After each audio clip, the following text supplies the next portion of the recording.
हमारी दुनिया रहस्यमय चीज़ों से घिरी हुई है। हर दिन हर पल ऐसी घटनाएं होती रहती हैं जिसे दूर से देखने में तो वे एकदम आम दिखती हैं, लेकिन छानबीन करने पर समझ आता है कि वे कितनी रहस्यमयी और अनसुलझी हैं। आज इस वीडियो में एक रहस्यमय एरोप्लेन से लेकर समंदर के अंदर देखा गया एक खतरनाक जीव तक ऐसी 5 घटनाओं पर नज़र डालेंगे जिसे आज की तारीख तक कोई भी ठीक से नहीं समझ पाया है। अमेरिका के लास वेगस के मैकैरन इंटरनेशनल एयरपोर्ट से एक ऐसा प्लेन उड़ान भरता है जिसे अमेरिका का सबसे रहस्यमय प्लेन माना जाता है। एक नज़र में यह प्लेन्स बिल्कुल नॉर्मल दिखाई देते हैं, लेकिन यह प्लेन्स आम लोगों के लिए नहीं हैं और यह सिर्फ एक ही जगह के लिए उड़ान भरते हैं। वो जगह है एरिया 51, अमेरिका के नेवाडा डेजर्ट की एक ऐसी जगह जिसे अमेरिका की ही नहीं बल्कि दुनिया की सबसे रहस्यमय जगह मानी जाती है। ऐसा इसलिए क्योंकि सैकड़ों लोगों ने यह दावा किया है कि उन्होंने एरिया 51 के आसपास रहस्यमय यूएफओ को उड़ता हुआ देखा है। कई लोग ऐसा दावा करते हैं कि एरिया 51 के अंदर क्रैश्ड यूएफओ को रखा गया है और एरिया 51 ही ऐसी जगह है जहां हमें एलियन लाइफ और एलियन टेक्नोलॉजी के सच्चाई का पता लग सकता है। यह लाल पट्टी वाले प्लेन्स एयरपोर्ट पर एकदम अलग रखे जाते हैं। कोई नहीं जानता कि इनमें बैठने वाले लोग कौन होते हैं और वे क्या काम करते हैं। ऐसा माना जाता है कि इन लोगों को प्लेन तक आम लोगों से अनजान किसी रहस्यमय रास्ते से पहुंचाया जाता है और ऐसा भी कहा जाता है कि इसमें बैठने वाले लोगों में से कुछ ही वापस लौट के आ पाते हैं। कोई नहीं जानता कि बाकी लोगों के साथ एरिया 51 में क्या होता है। साल 2016 के अमेरिकी इलेक्शन के दौरान डोनाल्ड ट्रंप के अगेंस्ट में खड़ी हिलेरी क्लिंटन ने एरिया 51 के रहस्य को पब्लिक करने की बात कही थी अगर वे प्रेसिडेंट बन जाती तो, लेकिन वे चुनाव हार गईं और एरिया 51 का रहस्य हमेशा की तरह लोगों के बीच नहीं आ सका।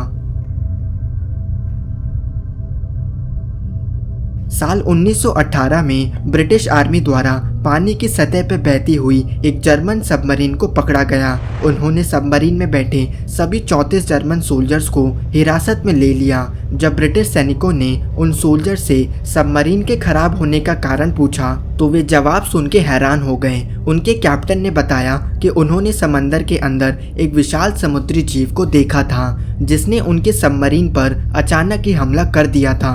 उनका कहना था कि उस जीव की बड़ी बड़ी आंखें थी, एक विशाल पूंछ थी और उसका मुंह काफ़ी छोटा था लेकिन गर्दन काफ़ी लंबी थी। उनके क्रू ने उस जीव पे हमला करने की भी कोशिश की, लेकिन उसके द्वारा सबमरीन के वेसल को इतनी चोट पहुंचाई गई कि उनके अनेकों सर्किट्स ने काम करना बंद कर दिया और अगले ही पल वे जीव समंदर की गहराई में अदृश्य हो गया। शुरू में उनके इन बातों को कल्पना माना गया, लेकिन महज 1 साल बाद एक ब्रिटिश कैप्टन ने भी एक ऐसे ही जीव को समंदर में देखने का दावा किया जैसा जर्मन कैप्टन ने उल्लेख किया था। हैरानी वाली बात थी कि कैप्टन के द्वारा उस जीव की बताई हुई जानकारी कभी भी पब्लिक नहीं हुई थी और इसके बारे में ब्रिटिश के कुछ लोग ही जानते थे। इसका मतलब था कि जर्मन कैप्टन के द्वारा बताई गई कहानी सिर्फ कहानी नहीं थी बल्कि एक सच्ची घटना भी हो सकती है।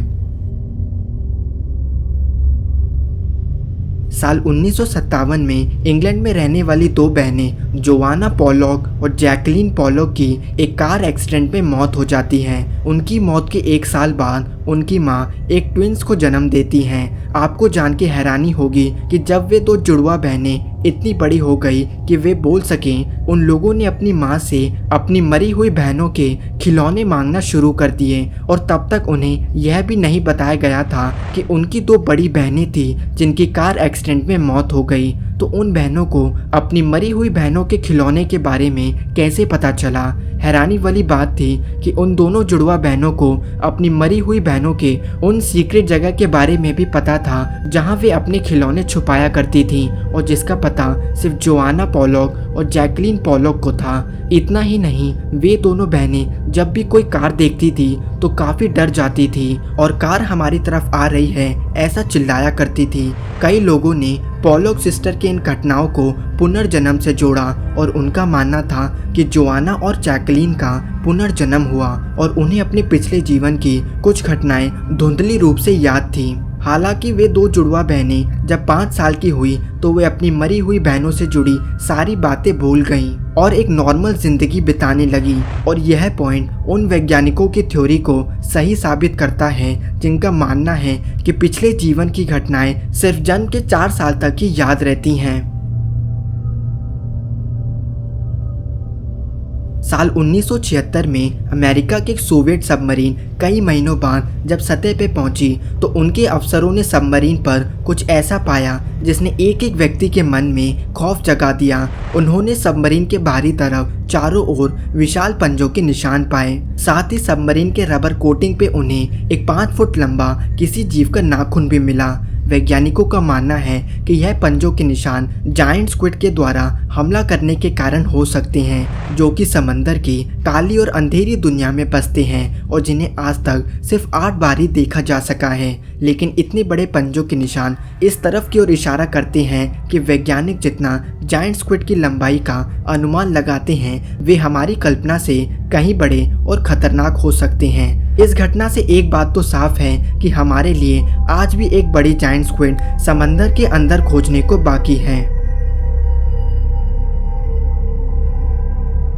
इट्टोरे मैजोरेना एक इटालियन वैज्ञानिक थे जिनका जन्म साल 1906 में हुआ, लेकिन साल 1938 में जब वे 32 साल के हुए तो 27 मार्च को वे अचानक ही गायब हो गए। उनके लापता होने की रिपोर्ट भी लिखी गई, लेकिन एक व्यक्ति ने दावा किया कि उसने इट्टोरे को 27 मार्च को एक शिप पे चढ़ते हुए देखा था जिसे पैलेर्मो से नेपल्स तक पहुंचना था। लेकिन पुलिस ने यह पाया कि वे शिप कभी भी नेपल्स नहीं पहुंची और आखिर में उन्हें मृत घोषित कर दिया। लेकिन असली कहानी 7 जून साल 2011 में शुरू होती है। इटालियन मीडिया ने यह रिपोर्ट दिखाई कि उनकी गवर्नमेंट को अर्जेंटीना से एक व्यक्ति की तस्वीर मिली जो कि साल 1955 में खींची गई थी। और इस फोटो में खड़े व्यक्ति को जब ध्यान से एनालाइज किया गया तो उन्होंने उस व्यक्ति के चेहरे में और 1938 में गायब हुए इट्टोरे के चेहरे में 10 समानता पाई और यह बात पक्की हो गई कि तस्वीर में व्यक्ति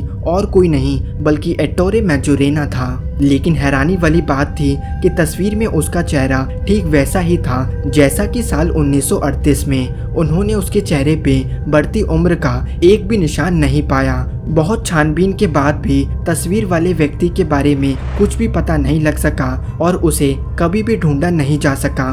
कुछ लोग तो यह भी कहते हैं कि क्योंकि इट्टोरे एक पागल वैज्ञानिक था इसलिए उसका कोई एक्सपेरिमेंट फेल हुआ होगा और गलती से ही सही, लेकिन उसने एक टाइम मशीन का निर्माण कर लिया होगा। कुछ लोग मानते हैं कि शायद उसने उम्र ना बढ़ने की टेक्नोलॉजी को बनाया होगा, लेकिन ज़्यादातर लोग इट्टोरे को एक टाइम ट्रैवलर ही मानते हैं। और अगर ऐसा है तो इट्टोरे मैजोरेना दुनिया का सबसे पहला टाइम ट्रैवलर होगा। धन्यवाद दोस्तों। अगर वीडियो पसंद आई हो तो लाइक करें, शेयर करें और हमारा चैनल थिंक मिस्टीरियस ज़रूर सब्सक्राइब करें।